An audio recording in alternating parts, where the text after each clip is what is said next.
Acts 24, 1-21 presents a courtroom scene where accusation, rhetoric, and truth stand in tension. The setting is the provincial tribunal before Antonius Felix, where Paul the Apostle is brought under formal charges by representatives of the Jewish leadership, including Ananias the high priest and a skilled orator named Tertullus Image. Tertullus begins with flattery, praising Felix as a bringer of peace and reform. His words are carefully chosen, not for truth, but for persuasion. The accusations against Paul are threefold: that he is a public menace, stirring unrest among Jews throughout the empire, that he is a ringleader of a sect, and that he attempted to profane the temple. These charges are political, religious, and ceremonial, aiming to present Paul as a destabilizing force both to Rome and to Jewish tradition.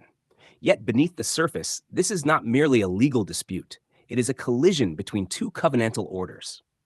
The old system, still standing in that time, is represented by the temple, the priesthood, and the law as administered through the leaders accusing Paul. The new reality, already inaugurated, is embodied in Paul's message: that fulfillment has come, and what was anticipated has reached its realization. When Paul is given the opportunity to speak, he does not rely on flattery. His defense is marked by clarity and restraint. He begins by acknowledging Felix's experience, then proceeds to dismantle the accusations. He affirms that he had gone up to Jerusalem to worship, not to incite rebellion. No evidence could be found of him disputing with anyone in the temple or stirring up a crowd. What Paul confesses, however, is central. He admits that he worships according to the way, which his accusers call a sect. This way is not a deviation from the hope of Israel, but its fulfillment. He declares his belief in everything written in the law and the prophets. The continuity is crucial. What he proclaims is not innovation, but completion. As testimony is the hope of resurrection, both of the just and the unjust. This hope is not presented as a distant expectation detached from his present reality, but as something bound up with the unfolding events of that generation. The resurrection he speaks of is inseparable from the vindication of the righteous and the judgment associated with the closing of an age. Thus, the tension in the passage is not merely between Paul and his accusers, but between anticipation and realization.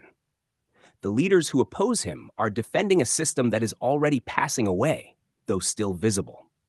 Paul stands as a witness to its fulfillment, even as he is judged within its structures. He further asserts that his conduct has been consistent with a clear conscience before God and man. This is not grounded in adherence to the old regulatory system, but in the reality that what that system pointed toward has been accomplished.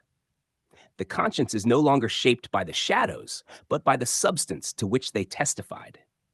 When Paul recounts the moment of accusation, his presence in the temple, purified, without crowd or disturbance, he exposes the lack of evidence against him.